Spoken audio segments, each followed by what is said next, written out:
What's up, everyone, and welcome back to the End Zone Report. I am your host, Chris, as always, and this is the show where we tackle the NFL each and every week. We close the book on week 14 and we look ahead to week 15. It was a crazy week of football, a lot of major injuries, playoff altering injuries, as a matter of fact, for a couple of teams. So we'll dive into those at the top of the episode. We'll get into a couple bits of news, some massive news that was just came out from the Colts. That could alter their playoff scenarios as well. We'll touch into the Week 14 storylines. We'll catch up on the Chase O-meter, which was a very exciting week for Chase Brown. And we'll look ahead to what the last few weeks of football brings for that bet between James and Megan. Then we'll dive into the hero and villain of the week in Fantasy Corner. It is playoff week for the Fantasy League. So if you are in fantasy leagues, now is the time. The entire season has come down to this week and the following 2 weeks for your playoff season. And then we'll look into the week 15 slate.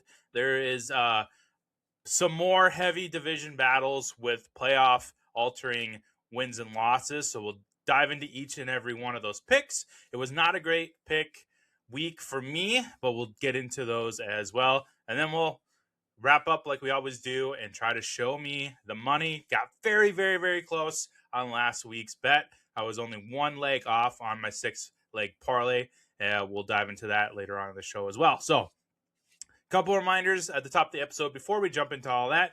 You can watch the show each and every week at youtube.com/the End Zone Report. You can also listen to the audio version on Spotify.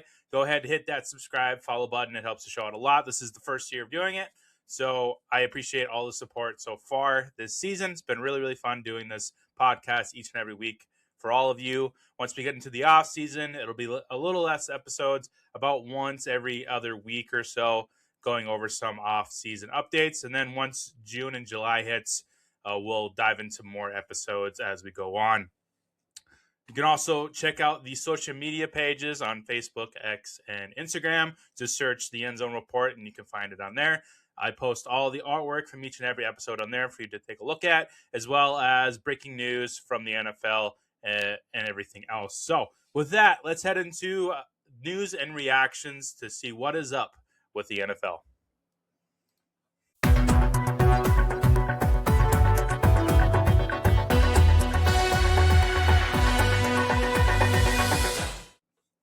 So we'll jump into the injuries first, and then we'll get into those two tidbits of news that have hit the headlines this week. Injuries, massive injuries in Week 14.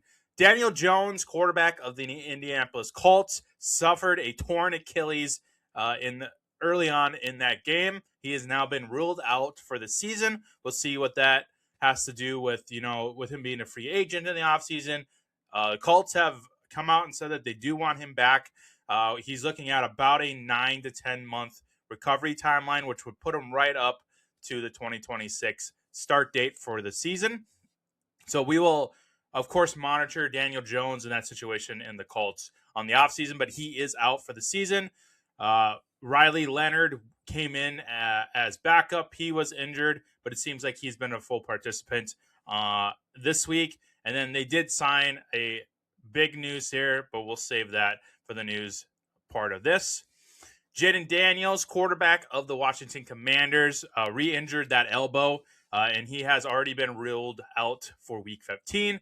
Not surprised there. The Commanders are pretty much out of any playoff scenario. If they do somehow find a way to make it into the playoffs, maybe like in the 7th seed or 8th seed, they're going to need a lot of help from around the league. But it's looking very unlikely that the Commanders are going to make the playoffs this year. So they might as well just sit Jaden Daniels and look on to 2026. Zach Ertz, tight end of the Washington Commanders, also got injured in this game. He unfortunately tore his ACL. He has now been out for the season, and it could very well possibly, this could be a career ender. This could be the last that we see Zach Ertz on the field, which is unfortunate. He's been a great tight end in the NFL, back to his days with the Cardinals and then with the Eagles and now with the Commanders. And if you've seen that clip of the slow motion shot of that leg, your leg is not supposed to move that way. So that is a very devastating injury, not just for the Commanders, but on Zach Ertz as well. I hope he gets a speedy recovery as well as everybody else on this list. But this could be a career ender for Zach Ertz. T. Higgins, wide receiver of the Cincinnati Bengals, suffered another concussion during this game. That has now been, I think, that is currently being investigated. The one hit that he took where he slammed his head pretty hard on the cold, hard grass, deemed worthy of an investigation where he should have been pulled from that game, but he did end up coming back in there. He was a limited participant in practice today. We'll see what Thursday and Friday bring for him, but it's trending in the right direction for him to play, but he still needs to clear protocol for the concussion. And then Devon Achane, running back of the Miami Dolphins, suffered a rib injury, and he left that game as well. That game isn't until Monday night, so we'll probably won't get an official report on his injury until probably tomorrow, Thursday, or possibly Friday. But today, being Wednesday, is a rest day for him.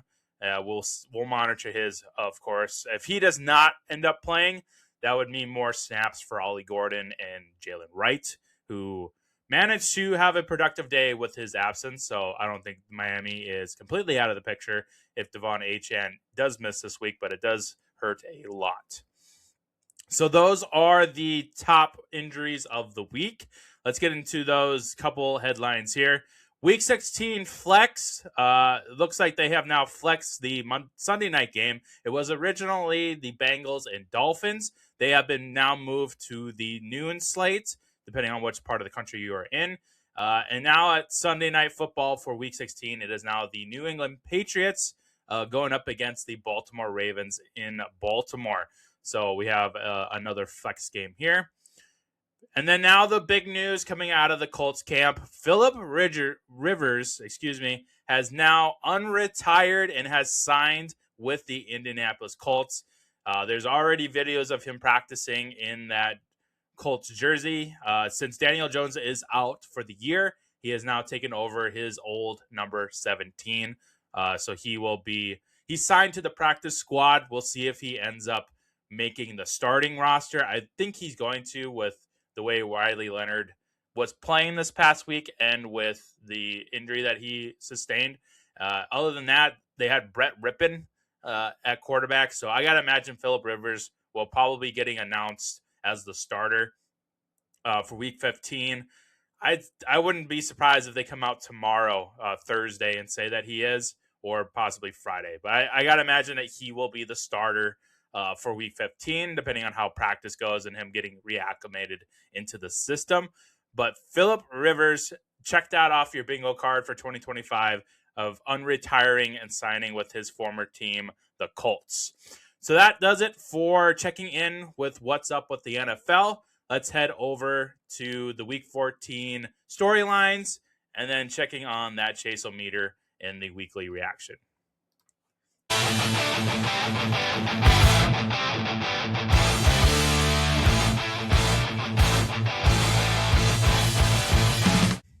Okay, I got 5 more storylines for you coming out of Week 14. We've already touched on this one, but this is the title of the episodes. The Colts got Achilled. Daniel Jones unfortunately suffered a torn Achilles early on in that game. And now Philip Rivers is unretired to rejoin the team and most likely going to be the starter going forward. I think that's pretty much it for the Colts. I think currently they are the number 10 seed, if I remember right. Let me check this here. Playoff odds 2025. Let's see what they currently are. They are currently... Okay, so they're currently the number 8 team. The Chiefs are the current number 10 team. They have a 32% chance of making the playoffs. If they win this week, it jumps up to 58% because they are 8-5, I believe, after their loss to the Jaguars this past week. They will play the Jaguars once again at the end of the season. Let's look at the rest of the Colts schedule leading into the NFL playoffs. So they've got, let me pull this up here.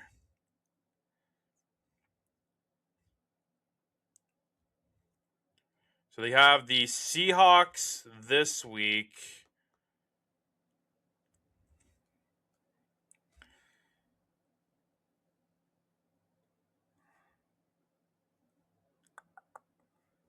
No, they do not have the Seahawks. Who do they have this week? Let me take a look here. 2025. Here we go. Week 15. Okay, so they do have Seattle. Then they have San Francisco. Then Jacksonville once again in week 17. And then they have the Houston Texans week 18. That looks like that could potentially be a flex game as well. So we'll see what the official time is there. So kind of a rough schedule here. I can't imagine them beating the Seahawks, not the way that defense is playing and the way Sam Darnold has been playing. San Francisco, maybe. I mean, their defense has been banged up all year. But you do have Brock Purdy, George Kittle, Christian McCaffrey, Ricky Pearsall. Like everybody's back on offense. So potentially they could go 0-4 the rest of the season here, and that would definitely keep them out of playoffs. Jacksonville is going to be tough, and Houston are definitely going to be tough. So I see them. So at the most, I could see them going 1-3 at the end of the season. But this is a tough road ahead for the Colts. So I'm guessing that is it. This is pretty much their season. They would need next to a miracle to make the playoffs with Phillip Rivers. But I'm excited to see Rivers. He hasn't played a game since 2020, and I want to see what the guy's got left in the tank. But that is pretty much it for the Colts season. They were one of the favorites to go to the Super Bowl, to win the Super Bowl this year. And now they're going to have to just kind of sunset this season early and focus on the 2026 season. We'll monitor the quarterback situation in the offseason with a potential franchise tagging. I think is the most recent update I've been reading, that they could franchise tag him instead of actually signing him. Maybe they do sign him for a 1-year deal. Maybe they part ways with him if that Achilles doesn't heal up right. But he does have a long road of recovery. It looked like a pretty nasty tear on Daniel Jones's Achilles. So we'll check in with the Colts throughout the offseason and see what the quarterback situation is. Kansas City is now out of the AFC West race. Their streak now ends at 9, going 6-7. They cannot win the division, even if they went out. So that brings to the Chargers and the Broncos. The Broncos are currently in the number 1 spot. Chargers are closely behind them. But that is very good news for me. I have been out on Kansas City this entire year. I'm predicting that they will miss the playoffs this year, which is going to raise a lot of questions in the offseason, especially with Andy Reid's position there. It's not necessarily going to probably fire Andy Reid, but it does put him in a interesting situation going into 2026, because I have to imagine Travis Kelce is done after this year. Even if they were to make the playoffs and then potentially the Super Bowl, I think he was going to retire either way. So, and with the wide receiver situation for Patrick Mahomes and the running back room, kind of a mess right now. He was the leading rusher in the game against Houston this week, which you cannot have your quarterback as the top rusher on your team. That is just not feasible for a Super Bowl run.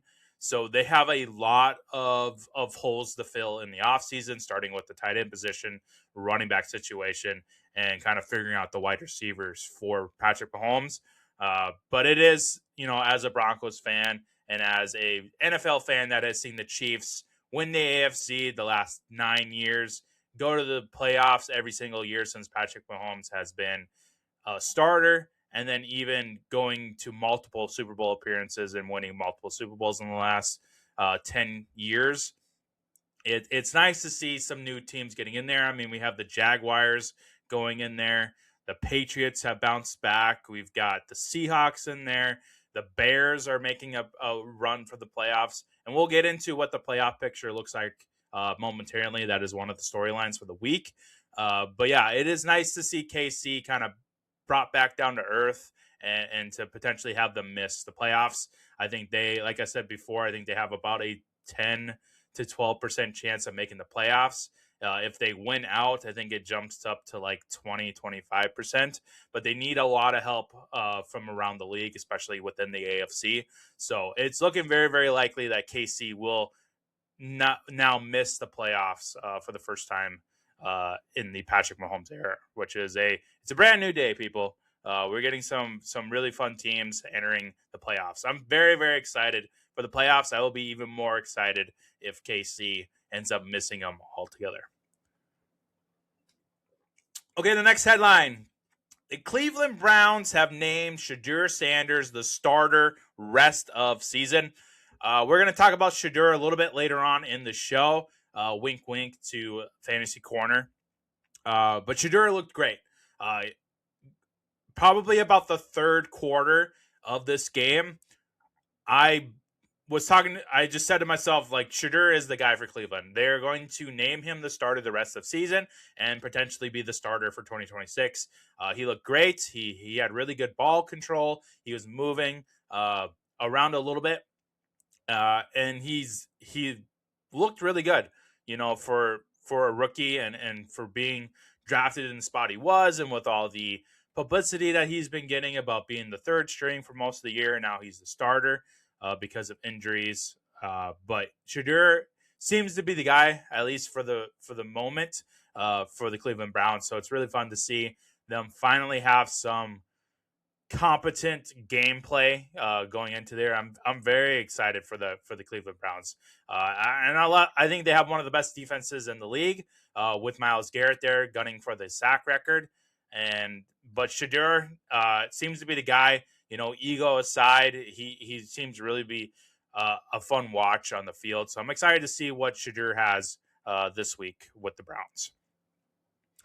The Jets continue their 15-year playoff drought after getting eliminated after Week 14. That's a huge bummer for all the Aaron Glenn truthers out there, all the Justin Fields truthers, the Garrett Wilson lovers, the Breece Hall lovers. Like, this is 15 years that the Jets have not made the playoffs, and I just feel really, really, really bad for that fan base. Like, in the offseason, this looked like a playoff-worthy team where you sign Justin Fields, you bring over Aaron Glenn from Detroit, who has been an incredible defensive coach. You have Garrett Wilson, who is a really, really good wide receiver. Breece Hall, who has been getting a lot of hate lately, but is still a really, really good running back. Your defense was pretty solid, but then at the trade deadline, they just unloaded for some equity and looking ahead for the future. So I have a hard time thinking that Aaron Glenn will be back next year. I could really see them kind of just parting ways with Justin Fields as well. Maybe they end up moving Breece Hall or Garrett Wilson there and getting some more draft capital going into, just completely tearing it all the way down to the nub and just building it up again. So it just really, really sucks to be a Jets fan right now, having this 15-year playoff drought when you had a roster at the beginning of the year that was looking very, very playoff worthy. It sucks, guys. The Broncos were in this position too, where it's just every year it's just one disappointment after another. Now, granted, Broncos are probably a bad example because we've made the playoffs. We haven't had that big of a drought, but it sucks having any type of playoff drought for a fan base. But 15 years, that's rough. So condolences to all you Jets fans out there. I was one of them that was really, really excited about this roster, and it's just a shame that their drought continues, and now we have to look for another season and hope that the Jets kind of just find the right pieces and get some good productivity out of that team throughout the season. So the Jets have been eliminated from the playoff race. The last headline I have for you all today is the current playoff picture coming out of Week 14 and going into Week 15. There are some massive division deciding matchups again this week and also some playoff scenarios. I'm very excited about this week's game slate.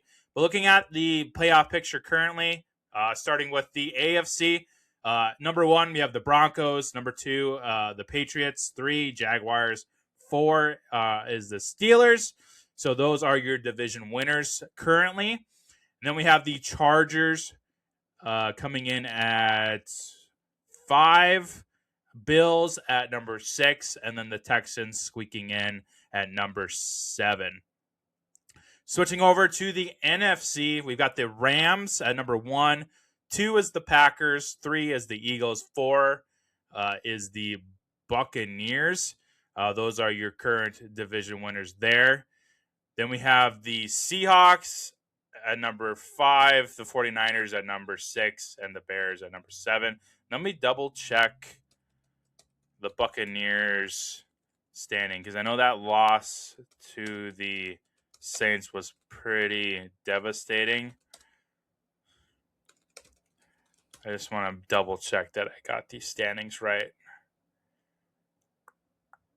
Let me pull this up here. NFC.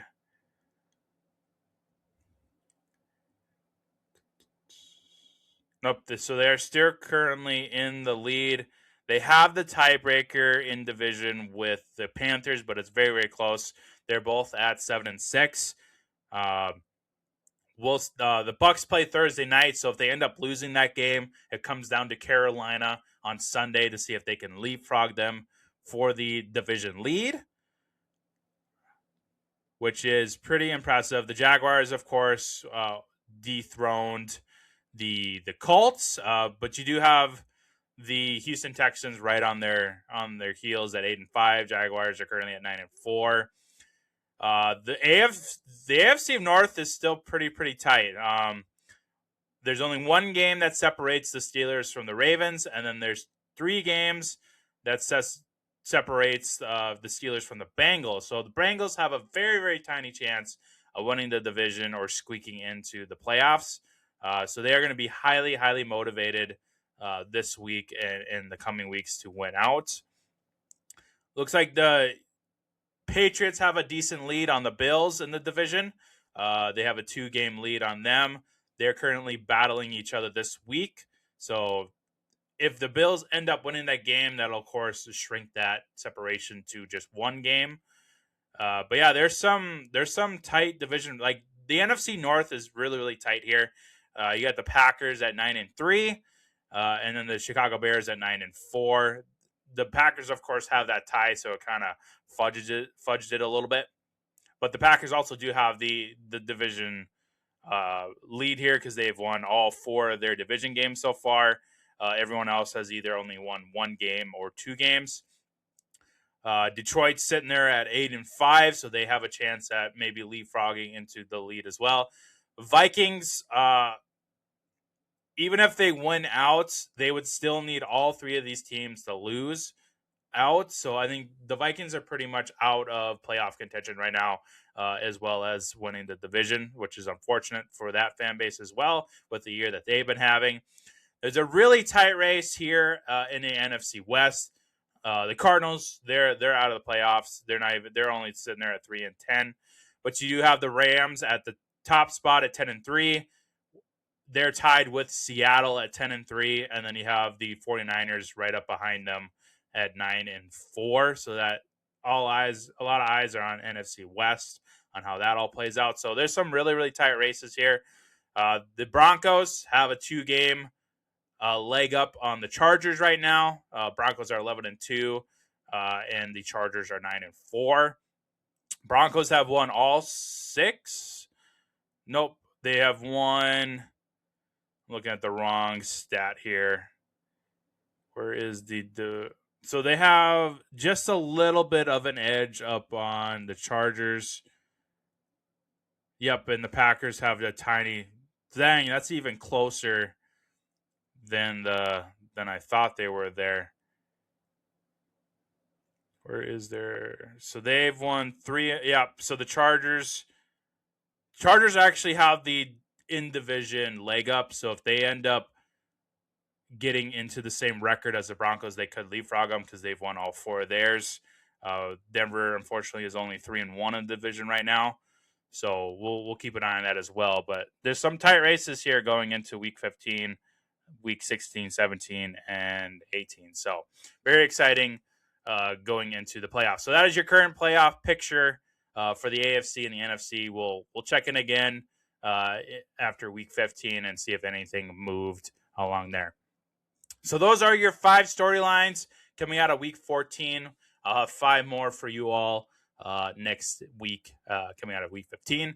One last thing we have to do to react, and that is the awesome Chase-O-Meter week 14 edition. Let me pull up Chase Brown's stats. As a reminder, this is a bet going on between Mr. James Martins and Megan, the Gridiron Goddess, where James has bet that Chase Brown will not make top 10.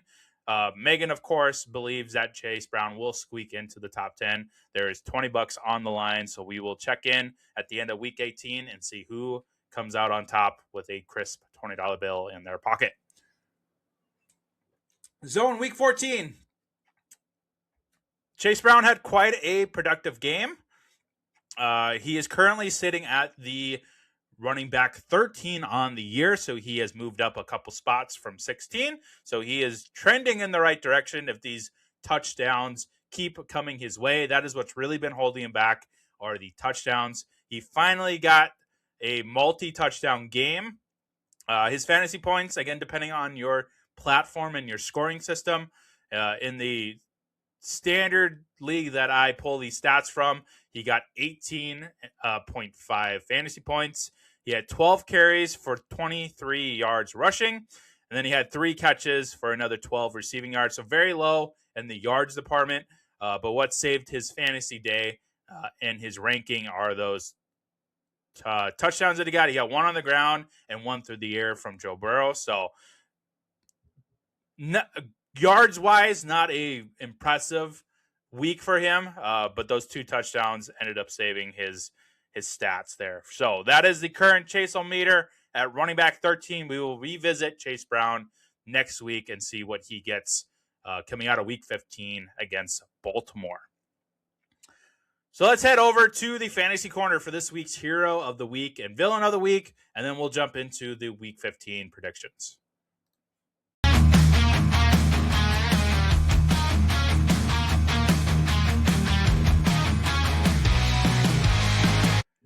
So your hero of the week for week 14 is Mr. Shedeur Sanders. Can't believe that I am naming Shedeur Sanders as hero of the week. This is incredible. Fantasy points this week, 44.1 points. So if you, for some reason, had the guts to start Shedeur Sanders this week, you probably won your week and made it into the playoffs if you're looking for a win. Massive fantasy point day for Shedeur Sanders if you ended up starting him. He had 23 completions for a total of 364 passing yards.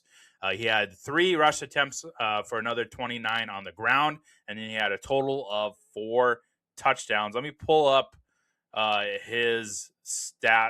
of his stats here, because I want to see what the yardage is looking like for his current starts, because he has just been balling out since he became the Browns starter. So last week, so let's go back. So he came in the middle of the Baltimore game. He had 4 passes for 47 yards. Then going into the Raider game, he had only 11 passes for 209 yards. Week 13, he ended up with 16 passing yards for 149 yards. But then this week, he had a massive uptick for 364. He has thrown an interception 3 out of the 4 games that he did play. But he has at least 1 touchdown as well in 3 of the 4 games. He had 3 touchdowns this week on the air. He had 1 on the ground. And then he had 1 touchdown against the Niners and the Raiders. So not looking too shabby, Mr. Shedeur.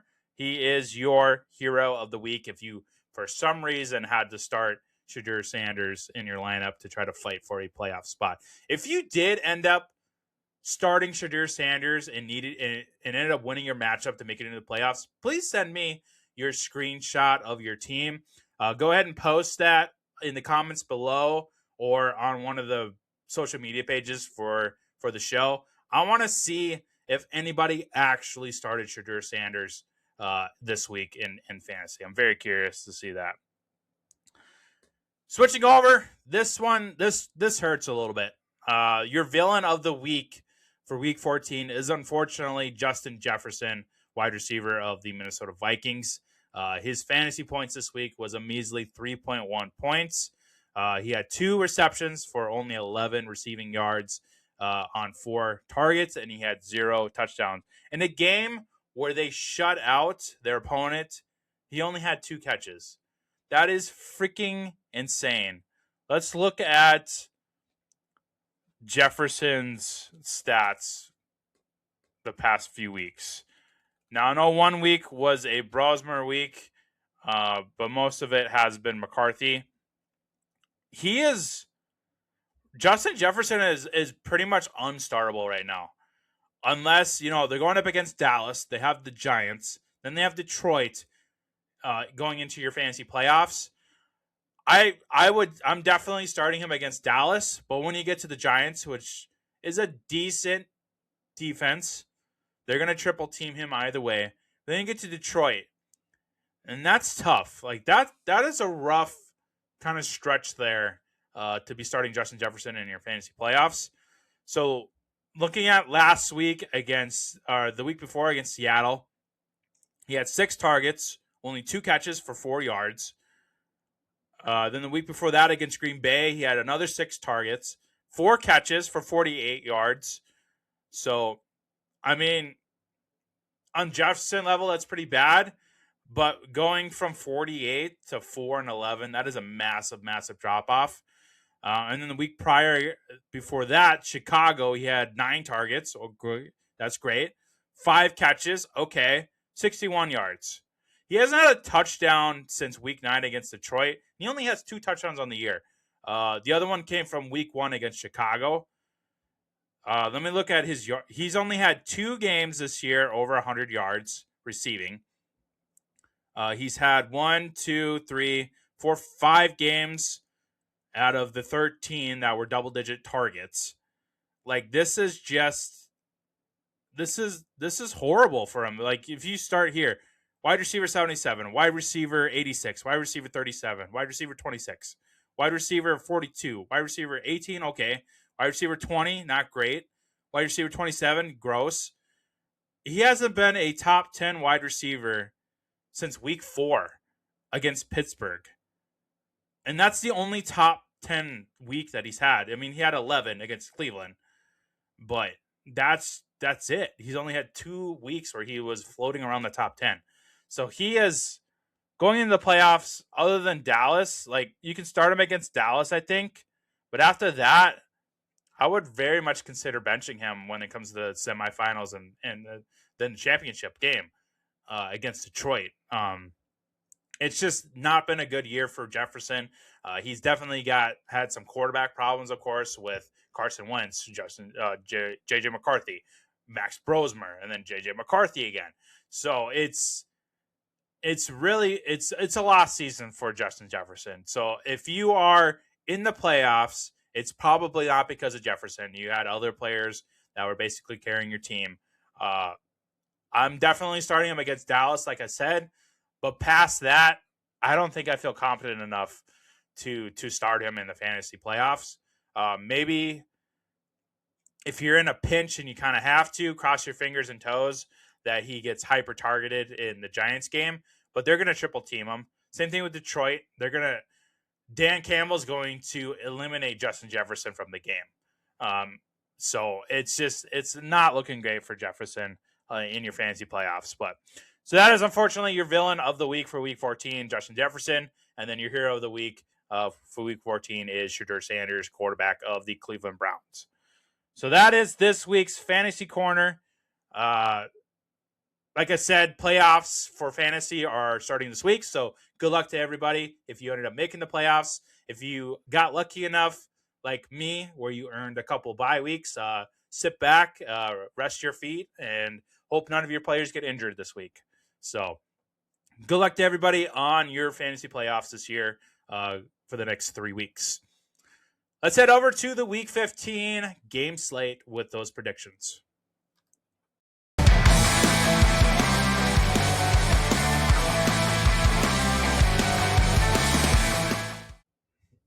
So like I said, beginning of the episode, not a good week for picks. I went 8-6 this week. There was a couple of very, very different disappointing outcomes on these games. The ones that I got wrong was Baltimore against Pittsburgh. I mean, they had that game. They had an opportunity to beat the Steelers, but they just couldn't pull it off. Same thing with the Bengals. The Bengals had it until the 2 plays where Joe Burrow throws the back-to-back interceptions. That one. Otherwise, they had the Bills. They had that game won. The other one I got wrong was the Cleveland Browns against Tennessee, which ended up being a pretty high-scoring game. They ended up scoring 60 combined points. Cleveland lost by 2 freaking points in that game. And then the Colts, that was very disappointing with the injury to Daniel Jones. They got eviscerated by the Jaguars. I also got the Buccaneers game wrong against the Saints. They somehow ended up pulling that win off towards the end of the game. And then I did pick the Eagles, who lost against the Chargers in overtime. So very disappointing. We will look ahead to Week 15 to bounce back. So let's pull these game slates up. We're going to start with Thursday Night Football. We got the Atlanta Falcons going up against the Tampa Bay Buccaneers. Tampa Bay is favored by 4.5. The over-under is 44.5. Looking at the injuries here, let's check in on Drake London and Mike Evans. Those are probably the top 2 names with question marks going into this game. Let's check out Mike Evans. So he does have a chance to play in this game. Let's see. He has yet to take contact at practice, so it's pretty iffy if he's going to play. If he hasn't taken contact, he's not playing on Thursday. If he's still at practice, not taking full on contact, he's not going to play on Thursday night. I would venture to guess he will be back next week, but that is not looking good. And it looks like Drake London is out for this game. So both teams are out, 2 of their big players. But that doesn't really change that doesn't change a whole lot for me. It makes me even more confident in my pick here. So I'm going to go with the Buccaneers. I think this game on Thursday night is where Baker Mayfield bounces back. He'll have, I think Godwin is banged up again, but he should play. Emeka Ibuka, the superstar rookie, has been very disappointing the last few weeks. I'm hoping to get a bounce back game from him. I know it was a big monsoon game last week, so that, of course, had some effect. But Baker's also playing through a shoulder injury. So hopefully he gets enough rest and some reps in this week, and he can bounce back this week. So I'm taking the Tampa Bay Buccaneers to win on Thursday night. Moving on to the Sunday slate. We've got the Cleveland Browns taking on the Chicago Bears. Chicago is favored by 7.5. The over-under is a measly 39.5. I am taking Chicago here. I am not afraid of the Browns defense because I believe in the Bears offense more. I know Shadur had a really good game this past week, but that was against Tennessee. He is now going up against Ben Johnson and this pretty awesome Chicago defense. I think Shadur is going to struggle. Myles Garrett will probably get a sack from Caleb Williams just so he can keep adding on to that record-breaking sack total. But I'm going with the Chicago Bears to win at home in Soldier Field. So I like what Ben Johnson's doing with this team. He's done an excellent job kind of reinvigorating and making the Bears exciting once again. So I'm taking Chicago here. The Baltimore Ravens head to Cincinnati to take on Joe Burrow and the Bengals. Baltimore is favored by 2.5. The over-under is a whopping 51.5. I'm taking the Bengals here. Lamar looks terrible. He looked terrible against the Steelers. Now, I know the Cincinnati Bengals, it has not been a great defense, but they made Josh Allen and the Bills struggle. So I think with this being a huge division matchup with some history behind it, I think the Bengals are going to be extra motivated to make one last ditch effort to make a playoff run. Now, if they end up losing this game, that's pretty much it for them. I can't see a scenario where they make the playoffs after this. So this is a must win for Joe Burrow and the Bengals at home. So I'm taking the Bengals. It's going to be a close game, though. I can see this coming down to a field goal. But I'm gonna back up my boy Joe Burrow and go with the Bengals here against Lamar. Lamar just hasn't been exciting. I think he's playing hurt, and it's just been very disappointing for Lamar this year. The Arizona Cardinals take on the Houston Texans. The Houston Texans are favored by 9.5. The over-under is 42.5. As tempted as I am to pick Brissett, this Texans defense is top-notch. They're probably the best defense in the league. Stroud looks great. He is getting the rookies involved. Nico Collins is unstoppable. I'm going with the Houston Texans here to massacre the Cardinals at home in Houston. The New York Jets take on the Jacksonville Jaguars. The Jaguars are favored by a whopping 12.5. The over-under is 41.5. Again, this is going to be a whooping. I'm picking the Jaguars, of course. I believe in the Jaguars now. They have convinced me after so many weeks of me going up against them. They have a great defense. Trevor Lawrence is playing incredible. He's got Jacoby Myers, Brian Thomas Jr., Brenton Strange. ETN looks great on the ground. This is going to be a massive whooping. Now, because I took the Jaguars and I'm expecting it to be a whooping, this is probably where the Jets win a game. But that has to be some kind of miracle if that happens, because the Jaguars are just going to massacre the Jets this week. The Los Angeles Chargers take on the division rival Kansas City Chiefs. KC is favored by 4.5. The over-under is 41.5. I'm going with the Chiefs, even though this hurts me, because they have been just the biggest question mark in the headlines right now. They have a lot of spotlights on them. The Chargers somehow beat the Eagles on Monday night. So I think the Chiefs, with it being an Arrowhead, I think Patrick Mahomes gets the job done and beats the Chargers. The Buffalo Bills take on division rival, the New England Patriots. Buffalo is favored by 1.5. The over-under is 49.5. This is going to be an awesome game. This is my matchup of the week. I'm looking forward to this game. Josh Allen going up against MVP favorite, second favorite. I think Stafford's now taken over with the bye week. But Drake May is definitely in the MVP conversation. The Patriots look great under Mike Vrabel. Drake May has been playing out of his mind. This is going to be an incredible game, and this was tough for me. I went back and forth on this multiple times, but I end up going with Buffalo in this one. I think Buffalo is going to be highly motivated to take revenge on the primetime game that they lost to the Patriots before, and they're going to go on the road here, get this win, and try to tighten up that separation in the standings in the AFC East. So taking the Bills, I believe in Josh Allen to take on Drake May. But it's going to be an awesome game. This could potentially be a shootout, and I'm very, very excited about it. The Washington Commanders take on the New York Giants. The Giants are favored by 2. The over-under is 46.5.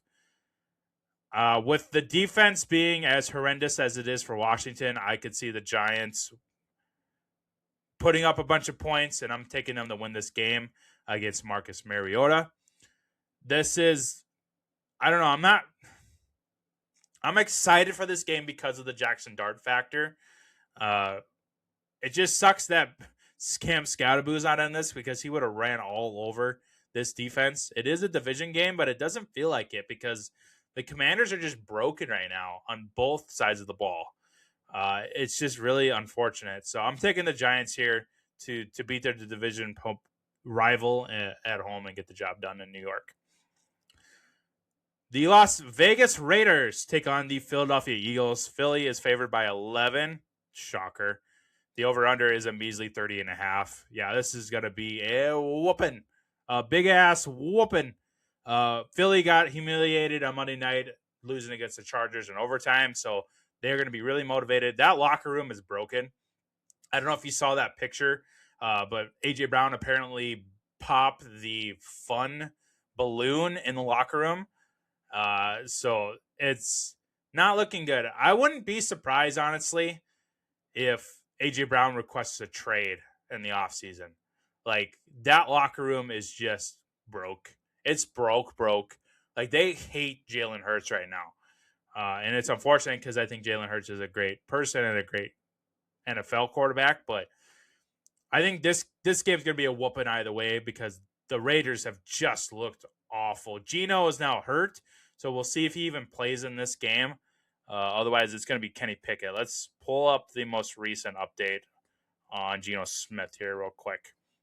Because I believe it was it a groin injury?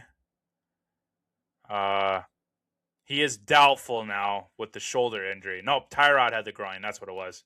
So he's doubtful. Looks like Kenny Pickett is most likely going to get the start. So, yeah, this is going to be... Oh, it's a revenge game for Kenny Pickett. That's fun. Still going to be a big-ass whooping. So I'm going with the Eagles. Shocker, huh? The Green Bay Packers take on my Denver Broncos in Denver. Green Bay is favored by 2.5. Bullshit. Over-under is 43.5. I'm taking the Broncos. I get the hype behind the Packers. I just can't stand the Packers, especially if it's in Mile High. Jordan Love is in trouble with that defense. So I'm taking the Broncos to win this game at home and move up to 12-2 in the record. The Detroit Lions take on the Los Angeles Rams. This was in consideration for the matchup of the week. I'm very excited about this game. The Rams are favored by 5.5, probably because of their defense and because they're at home. The over-under, this is the highest over-under of the week. It's a whopping 55.5. This is going to be a shootout potentially if the Rams defense does not shut down that Lions offense. This is another one I went back and forth on, but with it being in Los Angeles and the way Stafford has been playing, I'm taking the Rams here. I was very tempted to take Detroit, but I think Detroit just can't seem to get over that hump. I think the Rams are a complete team on both sides of the ball with Devontae Adams and Puka Nacua. With the run game with Kyron Williams and Blake Corum now. And then the defense has just been very stellar with Jared Verse and everybody else involved. And then, of course, it's Sean McVay. Sean McVay is one of the greatest coaches of all time. He's just incredible. So I'm taking the Rams here, but I'm very excited for this game. This could be a shootout for sure. Fire up all your Lions and all your Rams for your fantasy playoffs because you're going to get some points from this game. Carolina Panthers take on the New Orleans Saints. Carolina is favored by 2.5. The over-under is 40.5.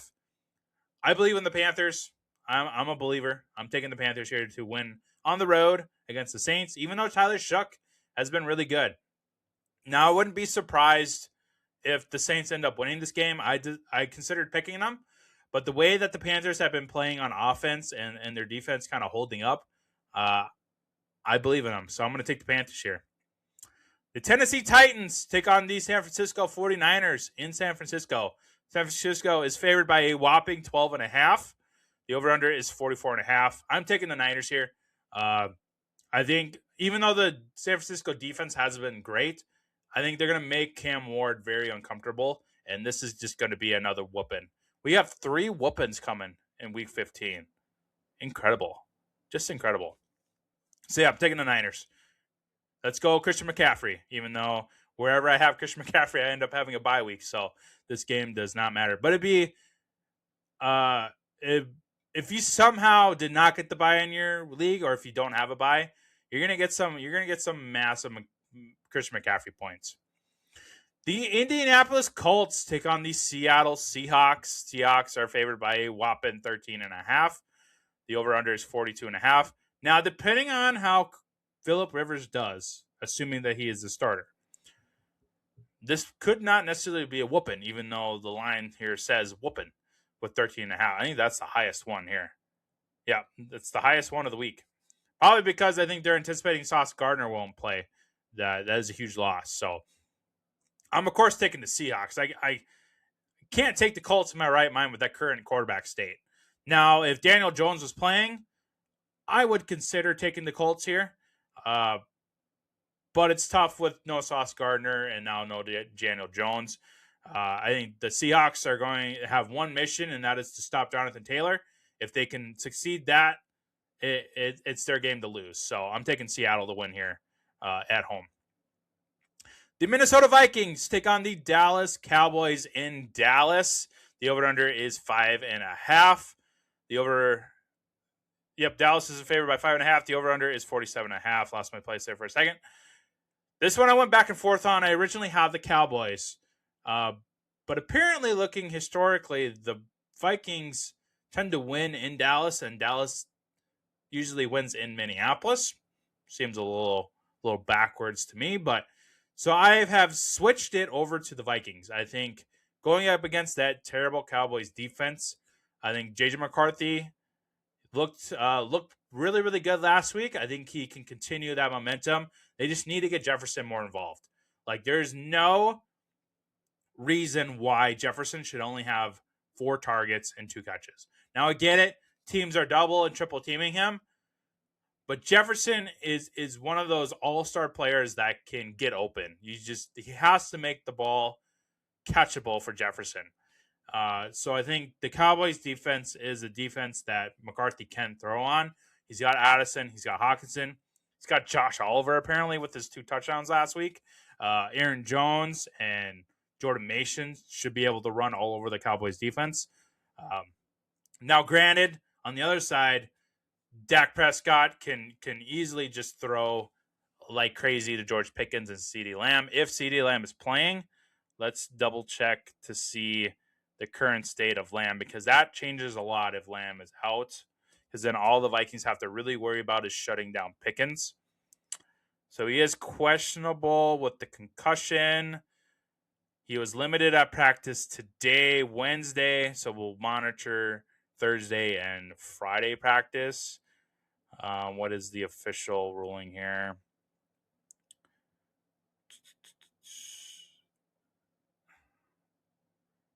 So he is progressing through the protocol, looks like. Yep, so we'll monitor that. I'm gonna stick with the Vikings though. I like that Brian Flores defense. I believe in that defense.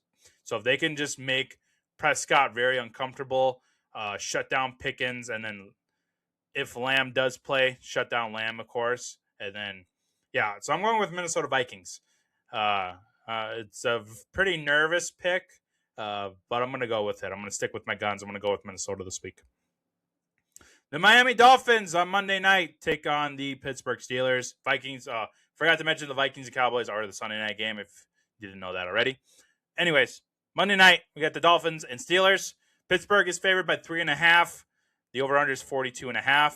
I went back and forth on this one as well. I'm going with Miami, surprisingly. This is going to be one of my upsets of the week. How many upsets of the week do I have here? So I have the Miami one. I've got the Vikings one.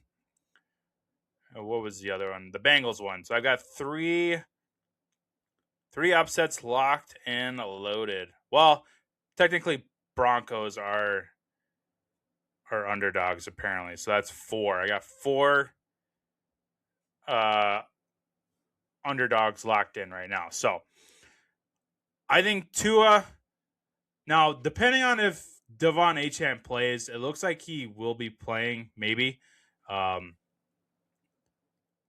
That might be a last minute pick for me. If Devon Achane gets ruled out, I'll probably switch it to the Steelers.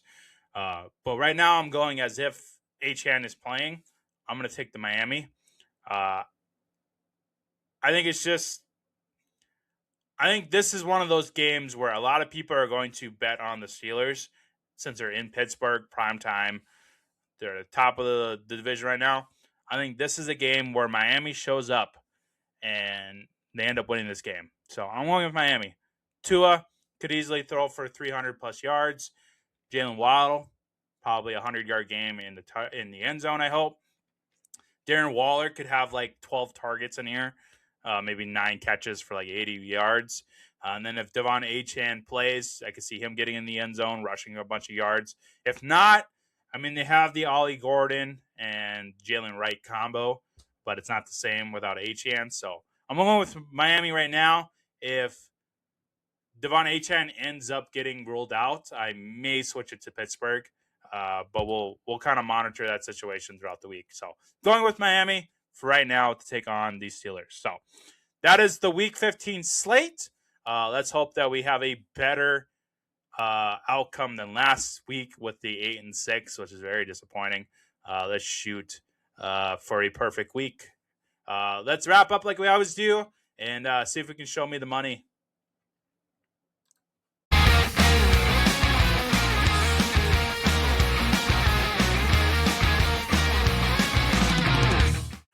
So last week was a huge heartbreaker. I was one Davante Adams touchdown away from hitting on my parlay last week to win $220.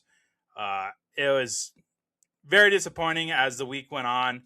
The Rams were part of the earlier slate, so once Davante Adams didn't get touchdown, I was like, great. Well, my bet's already ruined. And then I had to sit there and watch as the rest of them hit and hit and hit and hit. And it's just very disappointing that Davante Adams has been getting a touchdown every week. And then, of course, I bet on him finally.